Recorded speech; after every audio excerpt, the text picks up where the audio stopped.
The wine glass trembled in my mother's hand when I mentioned the interview.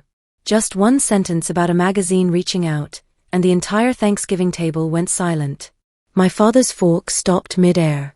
My aunt's smile froze. Then my mother's voice cut through the quiet like ice cracking.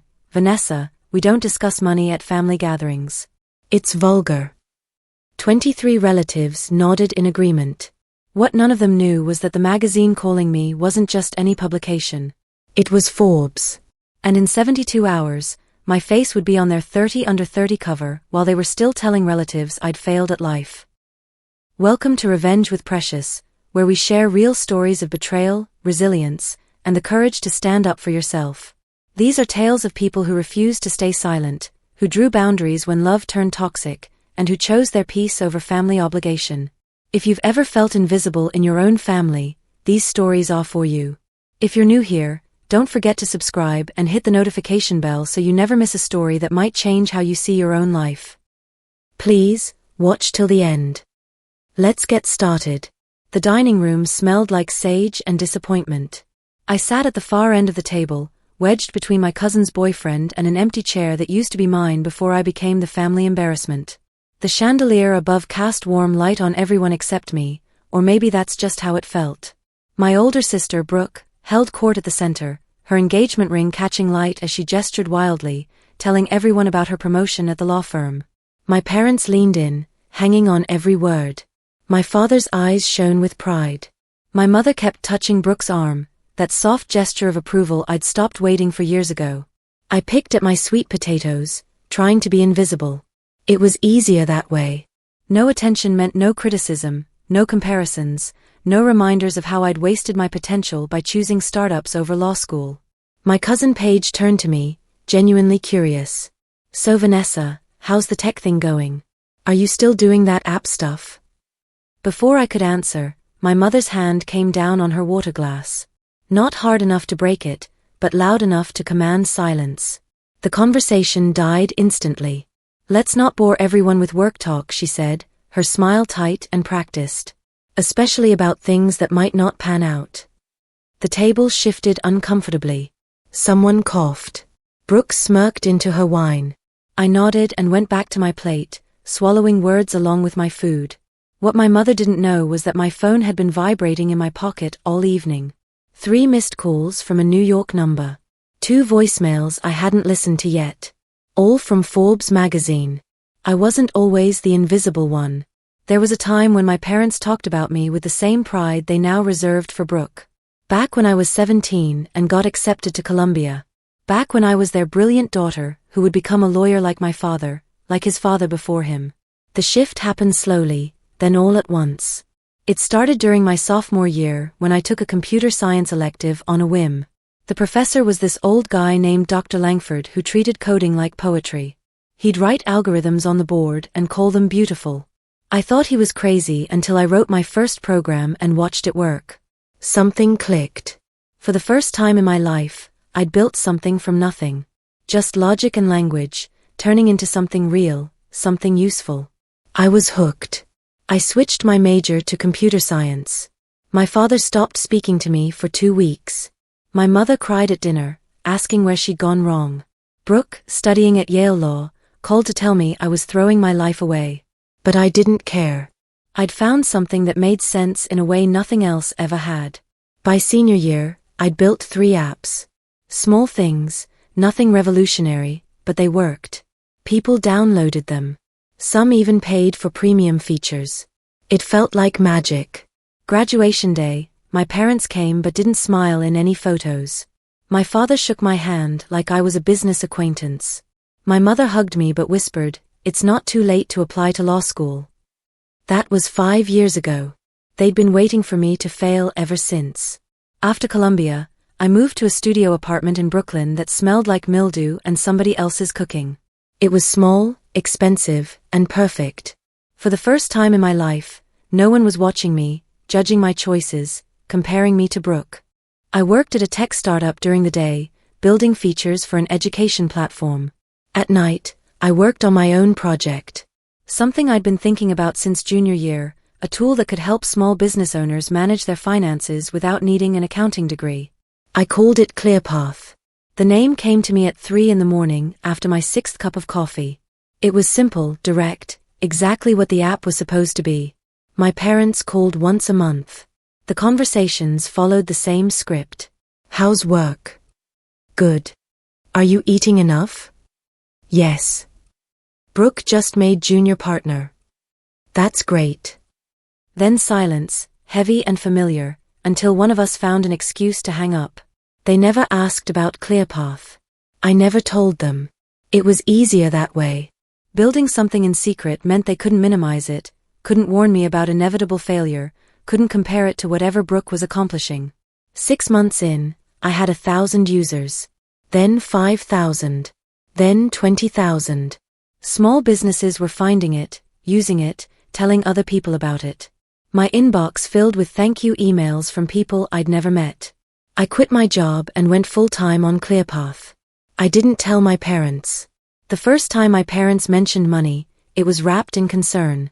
My mother called on a Tuesday evening, her voice soft and worried. Vanessa, honey, your father and I have been thinking.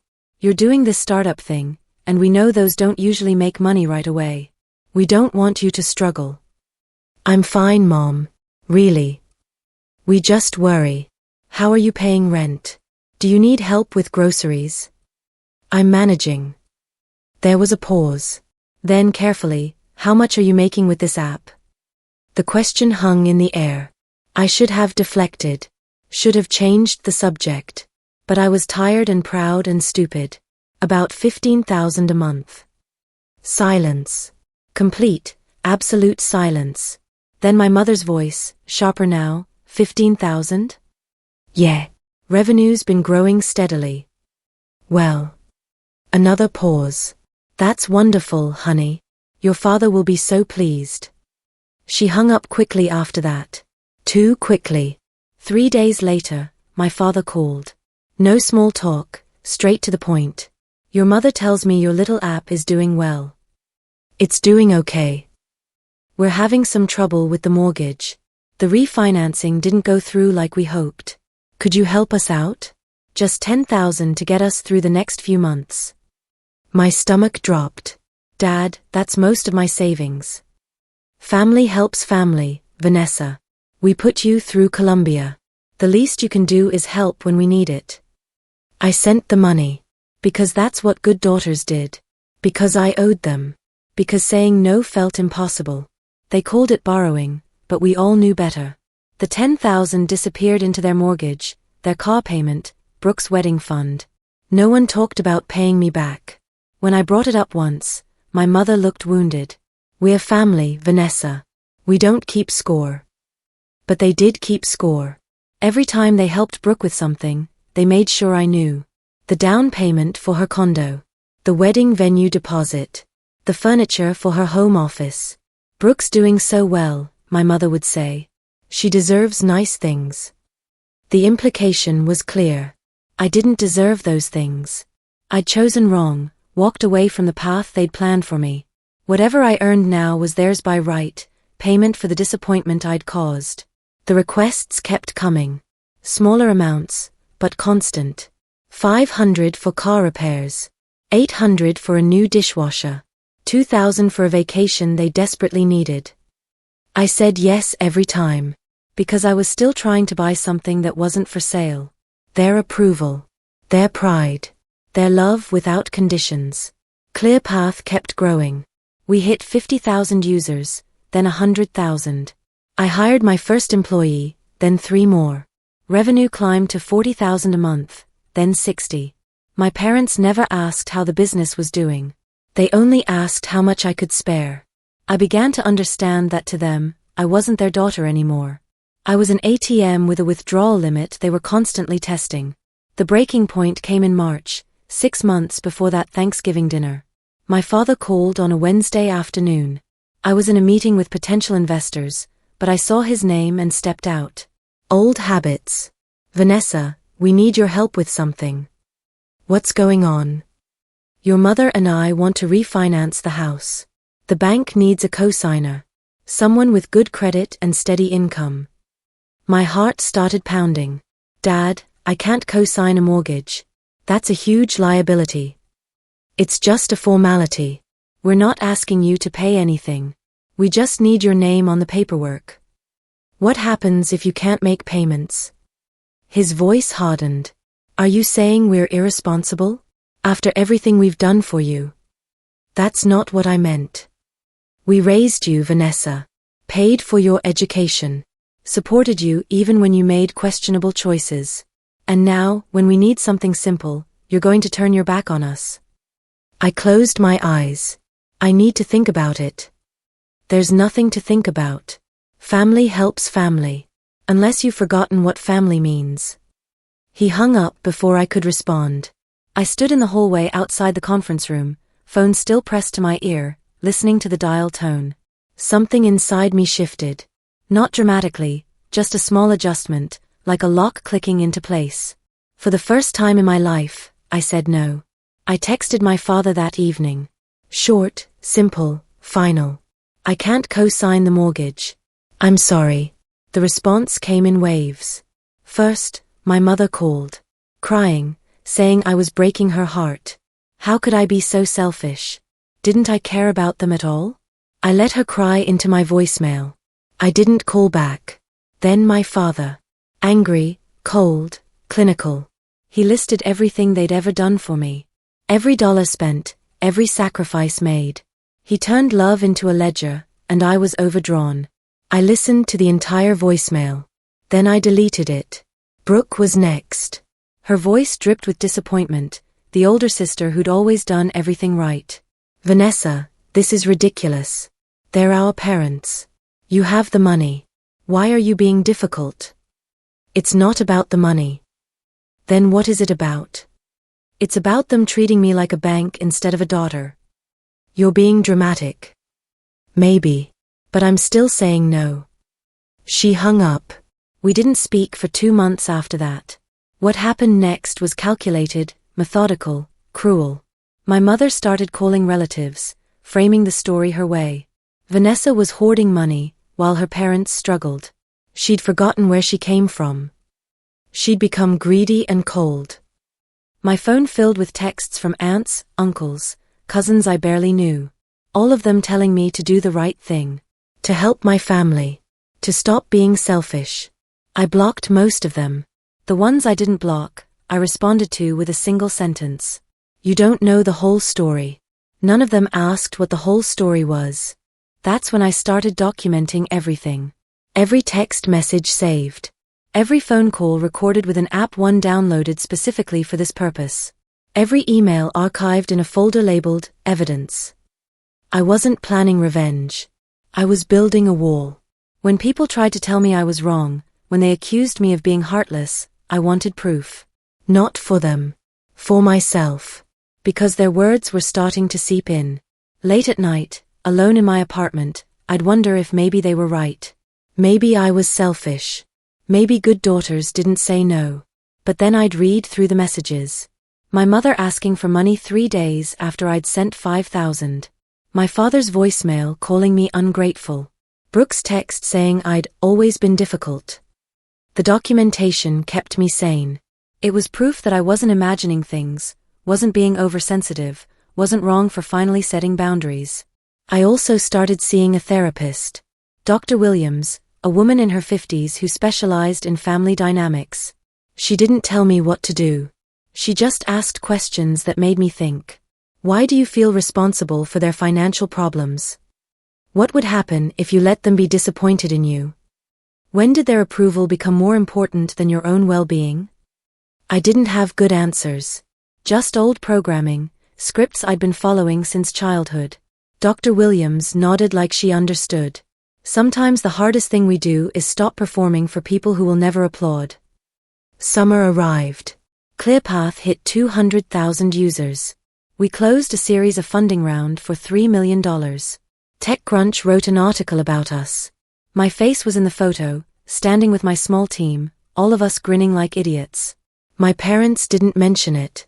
I knew they'd seen it because my mother's best friend texted me congratulations, and she only knew because my mother had told her. But from them? Silence. It didn't hurt anymore. Or maybe it did, but differently. Like a scar that aches when the weather changes. Present but manageable. I threw myself into work. 16-hour days became normal. I was building something real, something that mattered. Small business owners sent me emails about how ClearPath had saved their companies, helped them understand their finances, gave them confidence. Every email felt like validation I'd never gotten from my own family. In August, something unexpected happened. I got an email from someone named Fiona Brooks. The subject line read, Forbes 30 Under 30 nomination. I almost deleted it, assuming it was spam. But something made me click. Dear Vanessa, your name has been submitted for consideration in our annual 30 Under 30 list in the technology category. Your work with ClearPath has caught our attention, and we'd like to learn more about your story. Would you be available for a preliminary phone interview next week? I read it 5 times. Then I closed my laptop and walked to the window, staring out at Brooklyn stretched below me, lights flickering on as evening fell. Forbes. They wanted to interview me. I didn't tell anyone. Not my team, not my friends, definitely not my family. I'd learned the value of silence. The preliminary interview happened on a Tuesday morning. Fiona was sharp, professional, and genuinely interested in ClearPath's origin story. I told her about building it at night after my day job, about the first 1,000 users, about realizing small business owners needed simple tools, not complicated software. She asked about my background.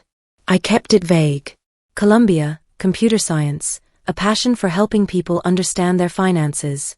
She didn't ask about my family. I didn't volunteer. We'll be in touch, she said at the end. The selection committee meets in October. You should hear from us by mid-November at the latest. I thanked her and hung up. Then I sat at my desk, heart pounding, not quite believing it was real. October came and went. I heard nothing. By early November, I'd convinced myself I hadn't made the list. That was fine. The interview itself had been validation enough. But then, 3 days before Thanksgiving, my phone rang. New York number. Vanessa? This is Fiona Brooks from Forbes. I have some news. My hand started shaking. Okay. You've been selected for our 30 Under 30 list. Congratulations. The world tilted. I'm sorry, what? She laughed. You made it. The committee was particularly impressed with ClearPath's growth and your bootstrapping approach. We'd like to do a full feature on you. Photos, interview, the works. The issue publishes the Monday after Thanksgiving. Can you come to New York for a shoot next Tuesday? Yes. Absolutely. Yes. Perfect. My assistant will send details. And Vanessa? This is a big deal. You should be proud. I should have been celebrating. Should have called my team, told my friends, screamed into a pillow with pure joy. Instead, I sat alone in my apartment, phone in my hand, crying. Not sad tears. Something more complicated. Relief mixed with grief. Joy tangled with anger. Because the first people I wanted to tell were the same people who'd spent years making me feel like I'd failed. My parents would never know this moment. Never see me get the call, watch my face light up, feel the pride radiating off me. They'd lost that privilege when they turned my success into their ATM. I wiped my face and made a decision. I wouldn't tell them. Wouldn't tell anyone in my family. I'd let them find out the same way everyone else did. When the magazine hit stands. The photo shoot happened that Tuesday in a loft in Manhattan. Professional lights, a makeup artist who made my face look like someone else's, a photographer who kept saying, beautiful, natural, perfect. I wore my favorite blazer and jeans. They wanted me to look like myself, they said. A young founder who'd built something real. The interview was harder. The reporter, a woman named Sienna, asked gentle questions that somehow unearthed painful truths. Tell me about your family's reaction to your success. I hesitated. They've been complicated. How so? I chose my words carefully. They wanted me to be a lawyer. When I chose tech instead, they saw it as failure. Even as the company grew, they couldn't see it as success. That must have been difficult. It was. It is. Sienna nodded like she understood. Sometimes the people closest to us have the hardest time seeing us clearly. Thanksgiving approached. My mother called to confirm I was coming to dinner. I said yes. Part of me wanted to skip it, to avoid the inevitable tension. But another part wanted to be there. Wanted to sit at that table, keeping my secret, watching them underestimate me one last time. The magazine would publish Monday. I had 4 days to sit with my family, listening to them diminish me, knowing that in 96 hours everything would change. It felt like power. Quiet, patient, inevitable. I drove to Connecticut on Thanksgiving morning. The leaves had mostly fallen, trees bare against a gray sky. My parents' house looked the same as always. White colonial with black shutters, perfectly manicured lawn, the kind of house that whispered successful family to everyone who passed. I parked on the street and sat in my car for a moment, gathering strength. My phone buzzed. A text from Fiona. The digital edition goes live Monday at midnight. Print copies hit stands Tuesday morning. Get ready. Your life's about to change. I smiled and got out of the car. Inside, the house smelled like it always did on Thanksgiving. Roasted turkey, cinnamon, my mother's perfume. Brooke was already there with her husband, holding court in the living room. She glanced at me, nodded once, went back to her conversation. My mother hugged me briefly. You're late. Traffic was bad. She turned away, back to the kitchen. My father shook my hand. Formal. Distant. Vanessa. Dad. That was it. No warmth, no questions about my life, no interest in how I was doing. Just acknowledgement that I'd arrived and wouldn't cause problems. I was fine with that. Dinner was the same performance it always was. My father carved the turkey with ceremony. My mother directed traffic, telling everyone where to sit, what to pass, when to eat. Brooke and her husband sat at the good end of the table. I got the wobbly chair by the kitchen.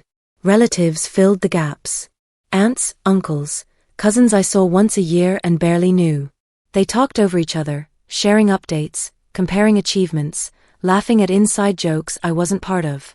I ate quietly, answering when spoken to, smiling at appropriate moments. Then Paige, my cousin who'd always been kind, turned to me. So Vanessa, catch me up. How's work going? Still doing the app thing? The table's attention shifted. Not everyone, but enough. My mother's fork paused over her plate. My father's eyes found me wary. Yeah, I said carefully. Still doing that. Is it going well? I could feel my mother tense. Here it came. It's going really well, actually. We just... My mother's hand hit her water glass. That sound again. Commanding. Final. Vanessa, darling, let's not bore everyone with work talk. You know how your father and I feel about discussing money at the table. Paige looked confused. I was just asking. It's fine, I said quickly. There's nothing exciting to report anyway. Brooke smirked into her wine glass. My father nodded approval. My mother smiled, crisis averted. Under the table, my phone vibrated. Once. Twice. 3 times. I ignored it. Let them think they'd won. Let them believe I had nothing worth talking about. Monday was coming. After dinner, I helped clear plates. My mother and I stood at the sink together, the first time we'd been alone all evening. She washed, I dried, falling into the rhythm we'd had since I was a child. You seem distant, she said, not looking at me. Just tired. Are you happy, Vanessa? The question caught me off guard. What? With your choices. Your life. Are you happy? I thought about it. Really thought about it. Yeah, Mom. I am. She nodded slowly. That's good. Even if it's not what we would have chosen for you. I know. We just wanted what was best. I know that too. We finished the dishes in silence. She hugged me before I left, brief and stiff. Drive safe. I will. In my car, I finally checked my phone. 3 texts from Fiona. Final edits are done. The piece is beautiful. You're going to love it. Monday midnight. Get ready. I drove back to Brooklyn with the windows down, cold November air whipping through the car. My face hurt from smiling. 3 more days. 72 hours. Then everything changed. I spent Friday working, pretending it was a normal day. My team had no idea.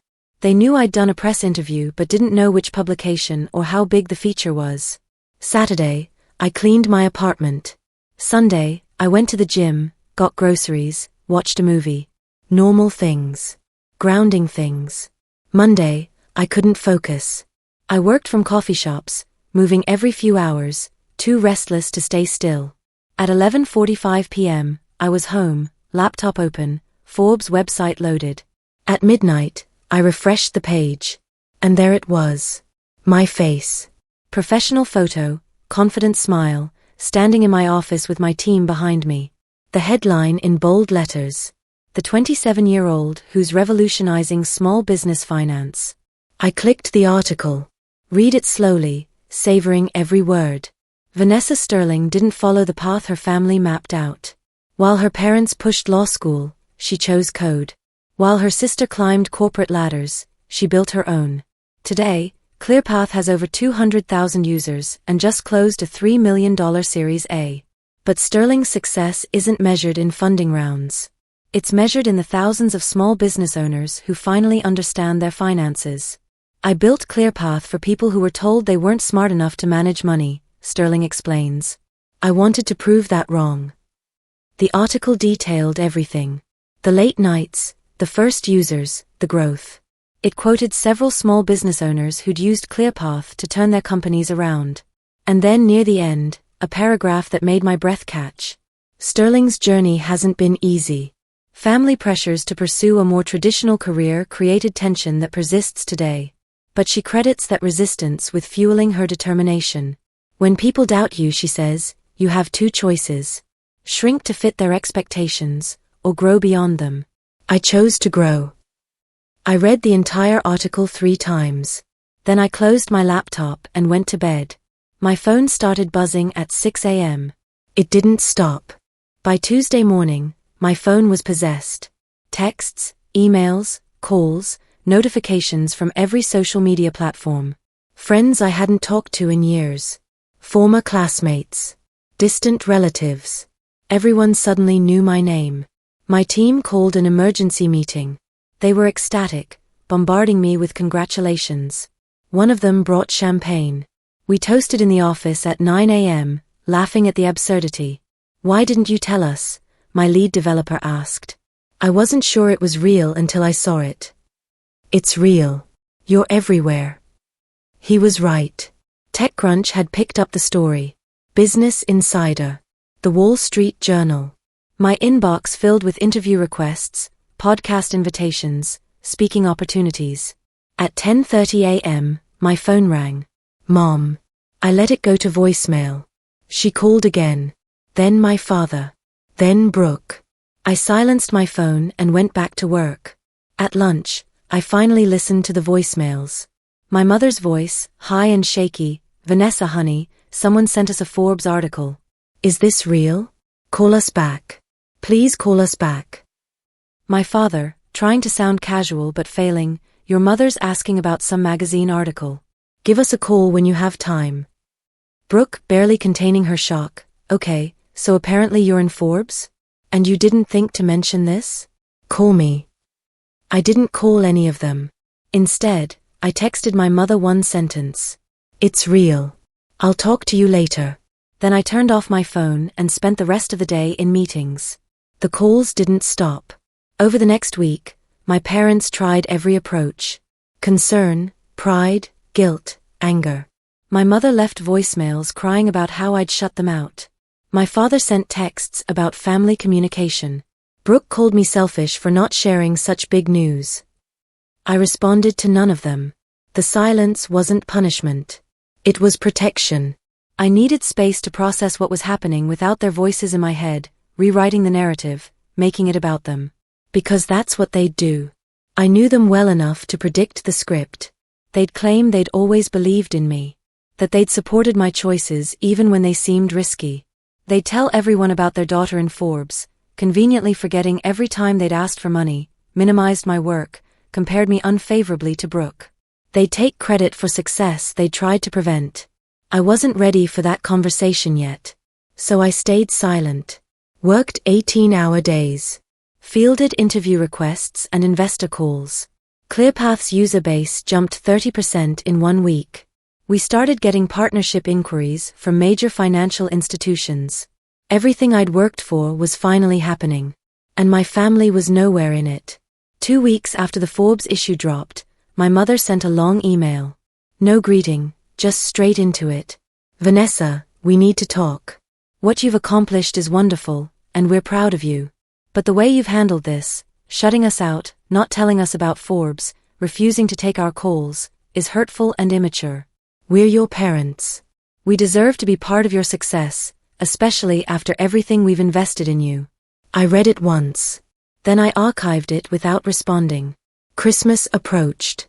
My mother sent a formal invitation, like I was a distant relative who might not remember the date. Christmas Eve dinner, 6 p.m. The family would love to see you. The family. Not we. Not your father and I. The family.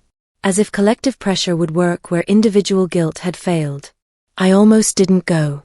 Dr. Williams suggested I trust my instincts, do what felt healthiest, not what felt obligatory. But I decided to go. Not for them. For me. I wanted to see them try to pretend everything was normal. Wanted to watch them navigate a conversation where I was the successful one, the one everyone was talking about, the one who didn't need them anymore. Maybe that was petty. I was okay with that. Christmas Eve arrived cold and clear. I drove to Connecticut in my new car, a Tesla Model 3 I'd bought the week before. Not to show off. Because I could finally afford it, and I'd earned it. I parked in the driveway this time. Right behind Brooke's BMW. Inside, the house looked festive. Garlands, lights, a massive tree in the living room. My mother had always been good at staging perfect holidays. She greeted me at the door, her smile bright and brittle. Vanessa, we're so glad you could make it. Thanks for having me. Come in, come in. Everyone's here. Everyone was indeed there. Extended family, all dressed up, drinking wine and eating appetizers. The room went quiet when I walked in. Then my father stood up, raising his glass. There she is. Our Forbes cover girl. Everyone applauded. Forced, awkward, unsure. I smiled and nodded. Said nothing. Dinner was excruciating in a fascinating way. My parents performed Pride like a scripted play. My mother kept touching my arm, telling relatives how we always knew Vanessa would do something special. My father dominated conversations, steering them toward my success, positioning himself as the supportive father who'd encouraged his daughter's entrepreneurial spirit. Brooke sat across from me, jaw tight, smile frozen. Her husband looked confused, like he'd walked into a movie halfway through and couldn't follow the plot. I played along, answered questions politely, thanked my parents when they complimented me, pretended we were a normal family celebrating a daughter's achievement. But inside, I was somewhere else. Watching from a distance. Noting every rewritten memory, every invented support, every lie told so smoothly it almost sounded true. After dinner, my father pulled me aside. Private conversation in his study. He closed the door, gestured to a chair. Vanessa, I owe you an apology. I waited. Your mother and I were wrong to dismiss your work. We should have supported you from the beginning. We let our own expectations blind us to what you were building. He paused, waiting for me to say something. I didn't. I'm asking if we can start over. Put the past behind us. The past, I repeated. You mean the years of asking me for money? Or the time you called my employer to verify my income? Or maybe the months you spent telling relatives I was hoarding money while you struggled? His face flushed. That's not fair. None of it was fair, Dad. That's the point. We're family. Families forgive. Maybe. But forgiveness doesn't mean forgetting. And it doesn't mean pretending things didn't happen. He sighed. What do you want from us? Nothing. That's what I've been trying to tell you. I don't need anything from you anymore. I left early, making excuses about work. My mother walked me to the door, her face a mixture of disappointment and confusion. Vanessa, please. Can't we move forward? Maybe. Eventually. But not yet. How long are you going to punish us? The question stopped me. I'm not punishing you, Mom. I'm protecting myself. There's a difference. It doesn't feel different. I know. But it is. I drove home through dark, empty highways.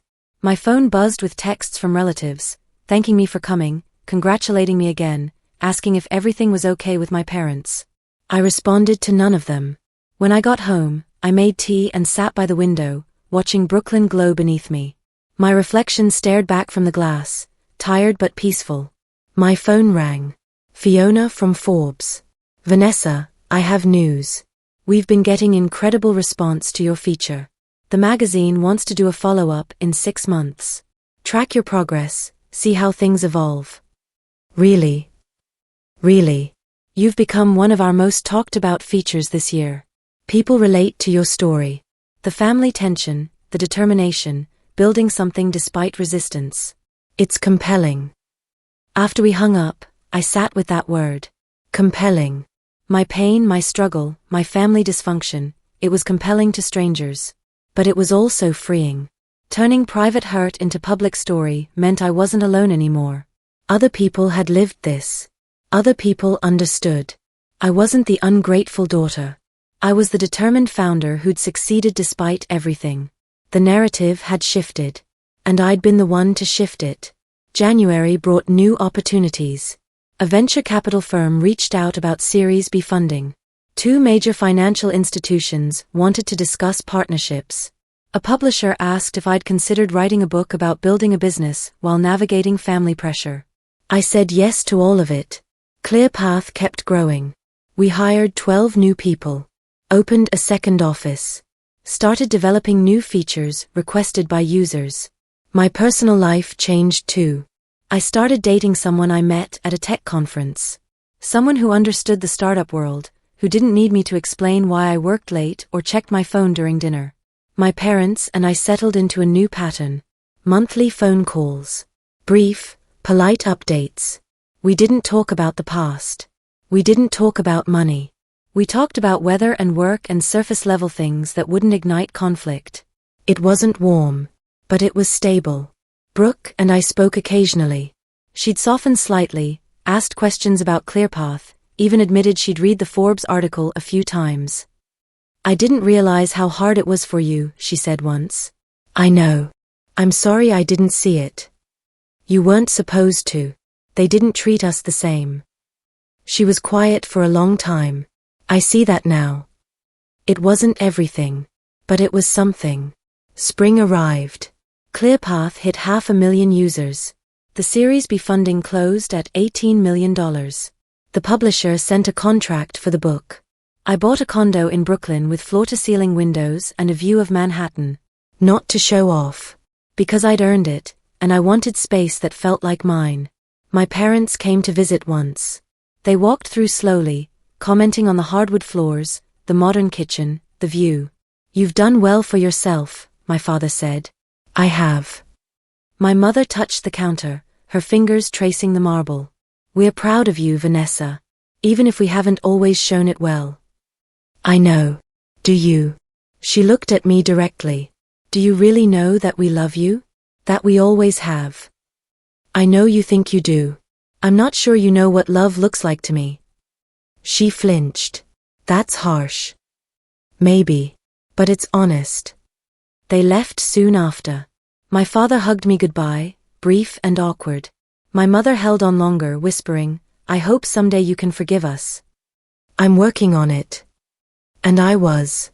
Slowly, in therapy sessions and journal entries and long conversations with friends. Forgiveness wasn't a switch I could flip. It was a process, messy and non-linear. Some days I felt generous, capable of compassion for parents who'd done their best with limited tools. Other days I felt angry, remembering every slight, every dismissal, every time I'd been made to feel small. Both things were true. They'd hurt me. They'd also raised me. They'd failed me. They'd also tried. Life was more complicated than villain and victim narratives. And I was learning to sit with that complexity. By summer, my story had taken on a life of its own. Podcasters wanted to interview me. Business schools wanted me to speak. Young founders reached out, asking for advice about dealing with unsupportive families. I said yes when I could. Shared what I'd learned. Told them that success was possible even when the people closest to you didn't believe. But I also warned them, success wouldn't fix the relationship. Wouldn't make their parents suddenly understand. Wouldn't erase years of dismissal or doubt. What it will do, I'd say, is prove to yourself that you were right. That you knew something they didn't. That you were worth betting on, even when no one else would. That seemed to help. Knowing they weren't alone. Knowing others had walked this path and survived. I thought about that Thanksgiving dinner often. The moment my mother's hand hit the water glass. The silence that followed. The phone buzzing in my pocket with news that would change everything. If I could go back, would I handle it differently? Would I tell them about Forbes? Give them a chance to be happy for me before the world found out? I didn't think so. Because that moment of silence, of keeping my success secret, of letting them underestimate me one last time, had been powerful. It had been mine. They'd spent years making me feel small. That night, I'd been small on purpose. Strategic smallness. And when the truth came out, when they realized what they'd missed, what they'd dismissed, what they'd failed to see, that realization was its own kind of justice. Fall arrived again. Almost a year since Forbes. The follow-up article published in October, tracking Clear Path's growth and my journey. This time, my parents were quoted. The reporter had contacted them, asked about their daughter's success. They'd given careful, practiced responses about being proud, about always knowing I was capable of great things. The reporter had also asked me about our relationship. I'd been honest, but kind. We're working on it. Family dynamics are complicated. Success doesn't erase history, but it can create space for new conversations. It was true. We were working on it. Slowly, imperfectly, with setbacks and breakthroughs. My mother and I had lunch once a month now. She asked about work. Actually listened. Sometimes she even offered useful perspective, drawing on her own career experience. My father and I were cordial. Not close, but not cold. He'd stopped bringing up money. Stopped treating my success as something that belonged to him. Brooke and I talked weekly. She'd started her own side project, a legal tech venture. She asked for advice sometimes. I gave it freely. We weren't the family we'd been. But we weren't the family we'd tried to be either. We were something new, still forming, undefined. Maybe that was okay. Another Thanksgiving arrived. Different house this time, mine. I'd offered to host, surprised when everyone accepted. My parents came early, helping set up. My father arranged chairs. My mother organized the kitchen. Brooke brought wine and flowers. We cooked together, the four of us moving around my kitchen with surprising ease. The conversation flowed naturally. Work, weather, plans for winter. No one mentioned money. No one dismissed anyone's success. When Brooke talked about her legal tech project, my mother listened with genuine interest. When I mentioned closing another funding round, my father asked intelligent questions without trying to claim credit. It wasn't perfect. Old patterns still surfaced sometimes. But we caught them, corrected them, tried again. During dinner, my phone buzzed. A notification from Forbes. They just published their Where Are They Now series, checking in with previous 30 under 30 recipients. I was featured.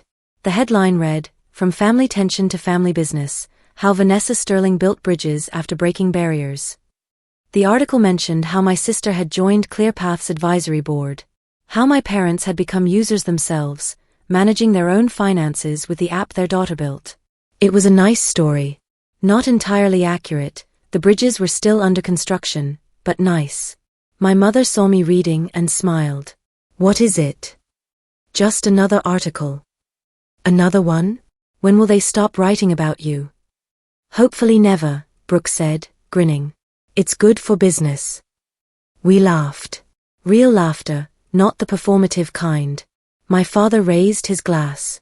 To Vanessa. For building something that matters. And for being patient with us while we learned to see it. We clinked glasses. I looked around the table at these people who'd hurt me and loved me and failed me and tried. To family, I said. in all its complicated glory. We drank to that. Outside, snow started falling. Inside, the apartment was warm, full of voices and laughter and the messy, imperfect sound of people trying. It wasn't the ending I'd imagined that night at their Thanksgiving table, phone buzzing with Forbes in my pocket, silence stretching across 23 relatives. It was better. Because I'd learned something that night that changed everything. You don't need permission to succeed. You don't need validation to know your worth. You don't need applause to know you've won. You just need to keep building. Keep showing up. Keep proving to yourself that you were right all along. The world will notice eventually. And the people who doubted you? They'll notice too. Sometimes that's revenge enough. Thank you for watching this story. If moments like these resonate with you, if you've ever had to choose yourself over people who couldn't see you, then you're not alone. We share stories like this every single day, real accounts of people who found their voice, set their boundaries, and walked into the life they deserved. Subscribe so you never miss the next upload, and share your own story in the comments below. Your words might be exactly what someone else needs to hear today. I love you all.